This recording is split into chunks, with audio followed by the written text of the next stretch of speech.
Donc, prochain partage que je voulais vous amener, c'est la respiration yogique complète.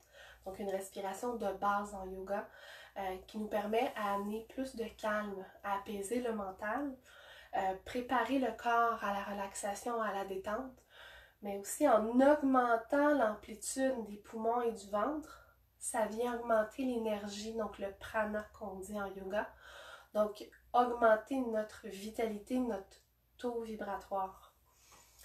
C'est une respiration que j'utilise quotidiennement sur le pouce dans des moments où que je sens, oups, il y a quelque chose qui vient de me heurter.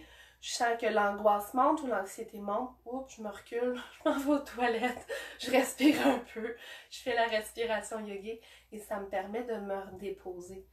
Puis ça clarifie le mental, ça l'amène aussi en augmentant l'amplitude, ça l'amène beaucoup la respiration amène beaucoup de circulation sanguine au niveau de l'abdomen, donc tout l'appareil digestif, mais aussi au niveau du cœur, au niveau des poumons.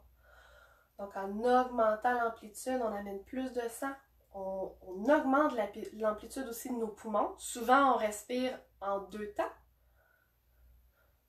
On respire vite. Donc nos poumons ne sont pas à leur pleine capacité en tout temps. Donc leur permettre de travailler à leur pleine capacité va libérer des toxines, prévenir la saison des rhumes qui s'en vient.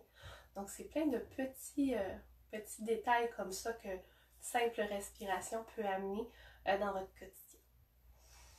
Donc, il y a certaines écoles de pensée qui vont préférer, quand on revient, je vais vous l'expliquer, de commencer par le haut. Moi, je commence toujours par la bédaine, donc le bedon. Cette respiration-là, on peut le faire assise, on peut la faire couchée. Donc, c'est vraiment comment vous vous sentez. Des fois, on a besoin d'être en contact avec le sol, puis ça nous permet de vraiment se déposer. Puis des fois, on est bien assise, donc ça se fait dans les deux sens, dans les deux postures.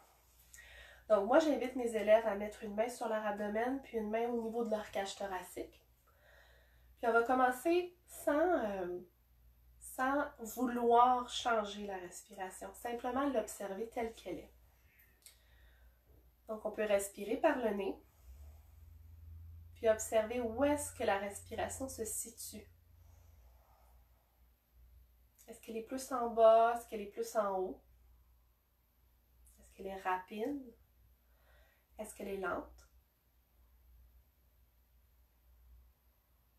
Chaque rythme, chaque personne a sa respiration propre. Il ne faut pas la juger, il faut l'accueillir, il faut simplement l'observer.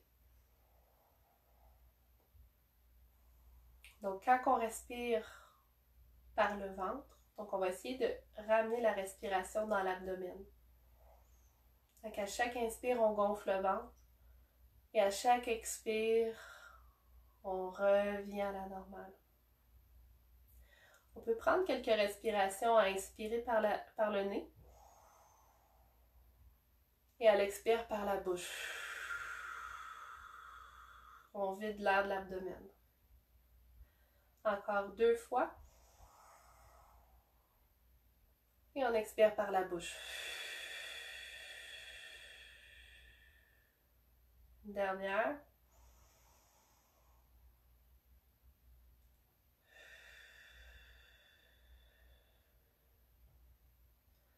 Donc là, doucement, on va à l'inspire gonfler le ventre. Amener le souffle dans la cage thoracique vers le haut de la poitrine, vers les clavicules. Et à l'expire, on baisse le ventre, la poitrine et le haut de la cage. À l'inspire, gonfle le ventre, la cage thoracique et le haut de la poitrine. Pour vraiment avoir la cage thoracique dans la 3D. Et à l'expire, le ventre, la cage, la poitrine. Si le retour peut être un défi pour vous, donc simplement à l'expiration, de tout relâcher en même temps. Donc on peut simplement commencer, inspire par le ventre, la cage, la poitrine.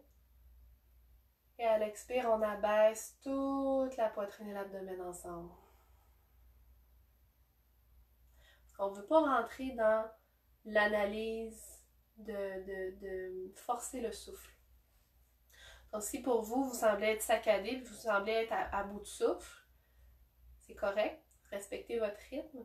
Puis ça va être dans la pratique, puis dans la continuité de cette respiration-là que vous allez pouvoir trouver votre rythme, votre fluidité. Donc à l'inspire, le ventre, la cage, les clavicules. Et à l'expire, on expire tout ensemble.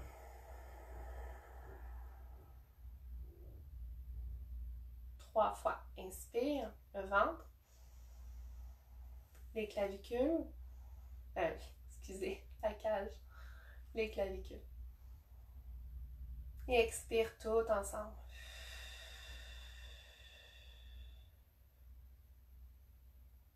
Une dernière fois, cette vague. Inspire. Jusqu'en haut des clavicules et à l'expire, relâche.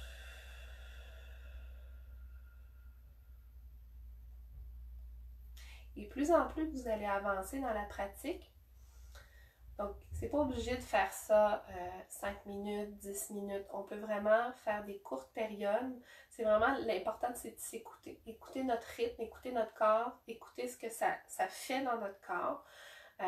Puis voir aussi, quand on a terminé, on a fait une minute de respiration complète, de voir comment on se sent, d'observer, pas tout de suite se lever et partir. Donc on vient déposer les mains sur les cuisses en gardant les yeux fermés. Puis on retrouve une respiration naturelle.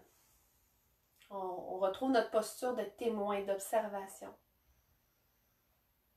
Puis on regarde le mental, on l'observe. Est-ce qu'il s'est apaisé? Est-ce qu'il est aussi rapide?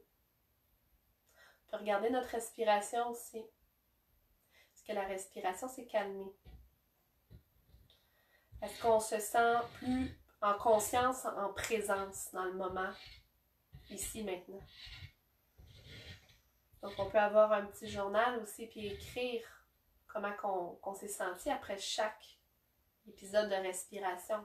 Pour moi, cette respiration-là m'accompagne le soir quand je me couche. Donc c'est vraiment un moment que je prends pour wrapper ma journée. Faire un tout, puis voir ce qui remonte. Qu'est-ce que j'ai tassé dans un coin que j'ai pas voulu voir aujourd'hui, puis peut-être les émotions négatives que j'ai pas voulu affronter. Que là, bon, je les laisse remonter, puis je les respire. Donc je les laisse circuler.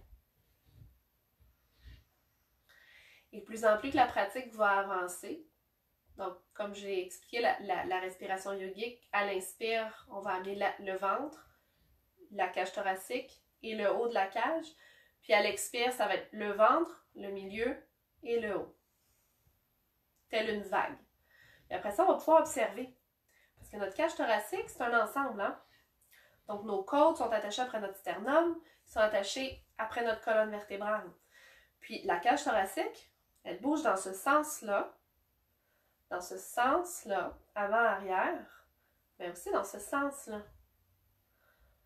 Puis entre le cœur et les poumons, il y a le diaphragme, qui est comme un peu une montgolfière, pas une montgolfière, j'ai le ballon dans la tête, là, mais une coupole qui vient vraiment tout tapisser l'intérieur des côtes, qui a des attaches dans notre cou, qui a des attaches dans notre dos et dans notre bas du dos. Puis après ça, on a tous nos organes vitaux ici, tout l'appareil digestif. Donc c'est vraiment cette coupole-là qu'on vient travailler quand on travaille la respiration yogique complète ou la respiration du ventre. Et ça permet de relâcher les tensions dans ce muscle-là. Puis relâcher les tensions dans ces attaches qui nous tirent dans le cou, qui nous tirent dans le bas du dos. Donc on peut remarquer qu'on se sent plus relax, plus stable, moins de tension après cette respiration-là. Puis plus en plus qu'on pratique, plus qu'on se rend compte que notre respiration, elle est 3D. Donc, on se permet d'aller travailler les poumons, mais à l'arrière. D'aller travailler les poumons à l'avant, sur les côtés. Et le diaphragme aussi, qui bouge. Donc, ça nous amène à une autre conscience du souffle. Donc moi, je dis tout le temps à mes élèves que le chemin qui est parcouru vers la posture finale, c'est ça qui est beau.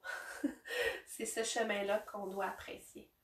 Puis qu'on doit récolter chaque petit apprentissage, chaque parcelle et persévérer.